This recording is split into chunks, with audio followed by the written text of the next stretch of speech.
paz e a graça de nosso Senhor Jesus Cristo e a paz de Deus esteja dentro do vosso coração nesse dia maravilhoso, dia 24 de junho de 2026. Em muitas cidades estão chovendo, em muitas cidades estão passando por calamidade, em muitas cidades tem povos, nações, línguas que estão passando por tanta dificuldade e que a gente muitas vezes queremos fazer tanta coisas e não conseguimos.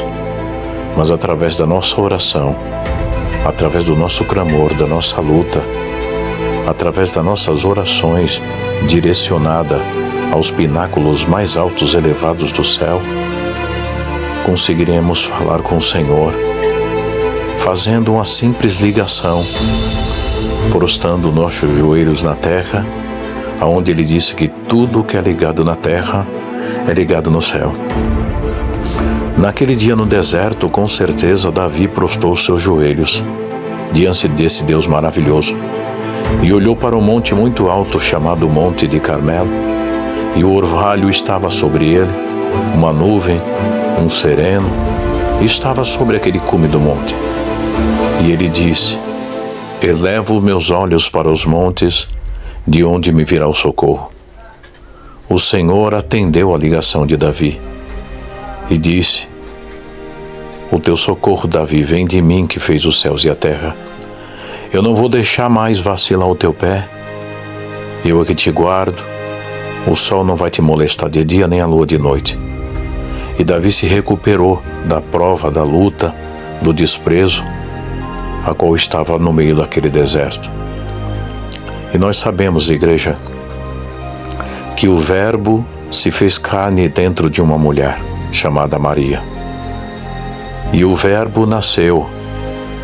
Disse que não era homem para que minta, nem filho do homem para que se arrependa, mas nasceu do ventre de uma mulher. A palavra falada, ela é mais rápida do que a escrita. Porque muitas vezes a escrita, tem muitas pessoas que são analfabetos, não tiveram estudos, não tiveram conhecimento, e muitas vezes um texto muito longo, para aquele que não entende nem o começo, nem o contexto, nem o fim da história que você está falando, ele fica atormentado, porque vê tantas letras e não consegue ler. Por isso que naquele dia, quando o anjo veio trazer essa mensagem para Maria, ele não entregou uma carta, porque se tivesse entregado um envelope com um papel escrito, um pergaminho, talvez ela não tivesse um estudo como você tem e pudesse ler, e tivesse paciência de ler para que se cumprisse o que era para ser cumprido na vida de Maria, esposa de José. Então o anjo trouxe o Verbo na sua boca, e enquanto o anjo falava, Maria retrucava, ela não aceitava. O anjo dizia: salve, agraciada, bendita é tu entre as mulheres, e bendito será o fruto do teu ventre, porque você foi escolhida para ser a mãe do Filho de Deus. E o Verbo, enquanto ele falava, ela não aceitando ou não, porque ela dizia: mas como isso vai? Não pode isso acontecer. Eu tenho o meu esposo e não tivemos contato. Nós estamos esperando o tempo certo para tudo acontecer. Não, eu não aceito. Quem sabe? Ela falou tudo isso. Mas quando a palavra é falada, querendo ou não, igreja, ela entra dentro dos ouvidos e faz um rudimento na mente e transforma corações. Por isso que o anjo, quando veio, ele não veio com a carta escrita, ele não veio com um pergaminho, ele não veio com a tábua de pedra escrita pelo Senhor. mas ele veio com o verbo, com a palavra na sua boca. E enquanto ele falava, ela, aceitando ou não, estava sendo gerado dentro dela Jesus Cristo, o Salvador. Por isso que é bom, igreja, para você que tem entendimento, para você que tem sabedoria, para você que estudou, que fez uma faculdade, ou que estudou no ensino médio, para você é fácil você ler. Mas muitos também não conseguem ler porque a sua visão já não é boa e eles não conseguem ler. Então, para aqueles que não conseguem ler, a gente sempre faz áudio, faz vídeo e também coloca as escritas para abranger 3 partes de situações que se encontram no nosso país. Muitos não enxergam, não conseguem ler, mas eles escutam. Muitos não escutam, mas eles também conseguem ler. Então é por isso que é bom abranger as 3 partes, para que todos possam se alegrar, aonde chegar um vídeo, aonde chegar um áudio, com a palavra do Senhor, para que possa entrar dentro de corações, de almas que estão passando por tantas coisas e que muitas vezes são leigos, analfabetos, que não tiveram estudo por condições do pai e da mãe, por condições de moradia, como hoje muitos ainda vivem em estado de vulnerabilidade social, precisando de ajuda, precisando também que você estenda a tua mão de misericórdia, porque você, irmão e irmã, Deus te abençoou. Olha onde você estava, olha quem você era, olha a transformação que Deus fez na tua vida, e Ele te transformou e disse que tudo que você quer que alguém faça por você, você tem que fazer primeiro. Então veja só, igreja, Deus nos amou, não foi nós que escolhemos o Senhor. Ele que por sua grande e infinita misericórdia, desde os céus, olhou para a tua vida pregressa na face dessa terra. Vida que parecia que tudo estava acabado, que nada mais haveria uma felicidade plena na tua vida. Mas Ele apareceu na ânsia da tua morte, aonde o adversário já estava pronto para ceifar a tua vida. O Senhor apareceu no meio de uma rua, no meio de uns valados, num apartamento, em cima de um monte, na choupana. O Senhor apareceu para você e transformou a tua vida. E hoje o Senhor confiou que você seria um bom samaritano, uma mulher samaritana, para ajudar o pobre, a viúva e o necessitado, para visitar aqueles que estão parados ao meio dos caminhos. Você, através da palavra do Senhor, fazer o verdadeiro resgate, como Deus também te resgatou do mundo de pecado, do mundo de engano, aonde ninguém dava nada por você. Hoje muitos olham para você e dizem: ela venceu, ele venceu. É verdade que somos ainda pobres, muitos ainda moram na beira das favelas, dos valados da vida, em palafitas, muitos passam necessidades. Mas sabemos que até o que passa necessidade, ele reconhece que ele estava no meio da lama, atolado em pecado, atolado em vícios, e Deus, com o sabão do lavandeiro, veio, lavou, limpou, colocou numa fileira santa e disse: olha, agora pega a tua cruz, pega o teu problema, pega a tua vida, pega a tua história e siga-me. Olha, a salvação não está no começo, não está no meio, ela estará no fim. E se você for fiel até a morte, eu vou te dar a coroa da vida eterna. Mas as coisas mudaram, Muitas coisas aconteceram. O adversário se levantou e se investiu com muitos na face dessa terra, a ponto de derrubá-los. Lutaram, batalharam, mas foram caídos como soldados feridos. E hoje nós, sabendo que o nosso irmão parou na graça, que a nossa irmã parou na graça, não importa o que ela fez, não importa o que aconteceu, e nem queremos saber. Queremos saber que temos que ir lá, como um bom samaritano.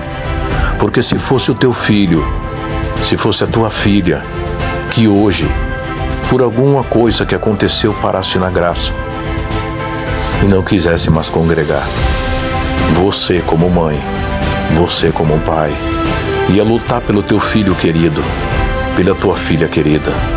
É por isso que o Senhor disse: amai uns aos outros, assim como eu vos amei.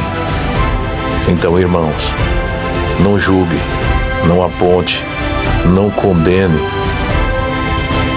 Se você não puder ajudar pelas tuas condições, ajude em oração. Ore pelo teu vizinho, ore pela tua vizinha, ore pelos que pararam, ore por essa obra que Deus fez na tua vida. Ore pelos governos, pelos presidentes, pelos oficiais, pelos magistrados. Sim, ore por eles, para que Deus possa abençoar os que te abençoarem e afastar do poder aqueles que humilham o pobre, a viúva e o necessitado. Porque fez assim com Saul.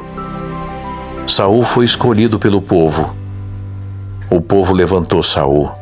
Homem forte, homem bonito, homem alto, não de grande estatura, mas alto. E reinou em Israel, mas se afrouxou diante dos filisteus. E os filisteus ajuntaram seus arraiais para a guerra, e eles congregaram-se em Socó, que está em Judá. E eles acamparam entre Socó e a Sega, no termo de Damim. Porém, os homens de Israel acamparam no Vale do Carvalho e ordenaram a batalha contra os filisteus. E os filisteus estavam no monte da banda da Além, e os israelitas estavam num outro monte da banda da Quém. E o vale estava entre eles. Então vinha subindo dentre o arraial dos filisteus um homem guerreiro cujo nome era Golias.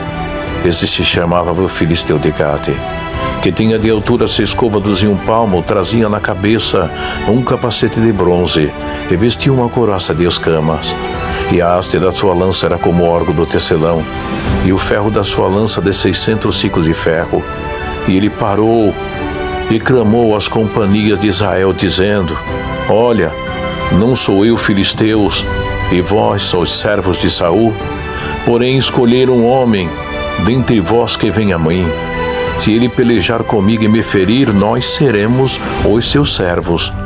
Mas se eu o ferir, vocês serão nossos servos e vocês nos servirá.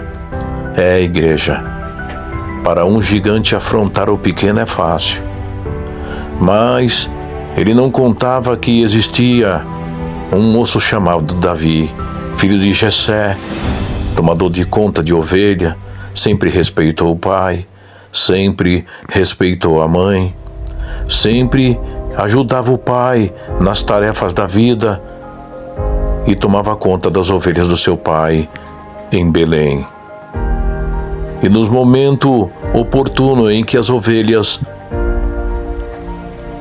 dormiam em meio depois de pastear, Davi pegava sua harpa e cantava, salmodiava, recitava, declamava e fazia cânticos novos ao Senhor que habita nos pináculos mais altos e elevados do céu. E o Senhor assistia esse moço, e o mancebo ia crescendo. Um determinado dia, o Senhor, vendo a aflição do povo de Israel, a frouxidão de Saul e o medo até mesmo de sair fora do palácio, e Saul fez um decreto que o homem que vencer e ferir o filisteu, ele faria franca a casa de seu pai em Israel, e daria ainda a sua linda filha como esposa. E naquele dia, o profeta foi até a casa de Jessé e perguntou: tem filhos? Ele disse: tenho. Estão aí dentro. Traga-o para fora. Estou à procura de ungir alguém para ser sucessor no lugar de Saul, para ser ungido por uma obra. Deus me mandou aqui. Não saio daqui enquanto teus filhos não aparecer. E ele chamou Eliabe, o primogênito, o segundo Abinadab e o terceiro Samã. 3 moços formoso, mas preguiçoso, covardes. E quando viram eles, o Senhor disse: não é nenhum deles. E disse o profeta a Jessé: olha, tem mais alguém? Ele disse: tem Davi. Davi só fica lá no pasto. É um menino de pequena estatura, um moço de pequena estatura. Ele disse: eu não saio daqui da tua casa enquanto esse moço não chegar. E mandaram que buscasse Davi. E quando Davi vinha de longe, o Senhor disse para o profeta: olha, coloca a mão no azeite e unge. Esse será o rei de Israel no lugar de Saul. Igreja, Deus é Deus de transformação. O moço cantava, salmodiava, recitava. Parecia que não ia ser nada na vida. Pai pobre, o mais pobre de Israel em ovelhas, em Belém. Moço que agradou o céu. E o céu se lembrou dele, igreja. Pode saber, se você servir a Deus e andar de acordo com os mandamentos do Senhor, pode saber, igreja, o Senhor abre o livro do céu, o livro das crônicas do reino da glória, e vai ver o teu esforço para ajudar o pobre, a viúva necessitada, o teu esforço para fazer visitas, o teu esforço para ajudar a tua família, ajudar os teus irmãos, e sempre buscando ao Senhor. Não se iluda, igreja, viu moço, viu moça, viu homem, viu mulher, viu senhor, viu senhora, viu povo de Deus. Não se iluda com as tecnologias destas vidas, nem deixe de congregar por causa das coisas que estão acontecendo. Não desfaleça o teu coração por causa de ninguém. Assim disse Davi: teu servo irá e pelejará contra estes filisteus. E Davi estava ali. Gigante se levantou e Davi foi para cima. E o gigante disse: tu vem a mim com paus? E tirou sarro de Davi. Davi disse: olha, tu vem a mim com espada e com lança. Eu vou a ti em nome do Senhor dos Exércitos, o Deus de Israel, a quem tens afrontado. Hoje mesmo te ferirei e te tirarei a cabeça, e os corpos do arraial dos filisteus darei hoje mesmo às aves dos céus e à besta da terra. E saberá toda esta congregação que o Senhor salva, não com espada nem com lança, porque do Senhor é a guerra.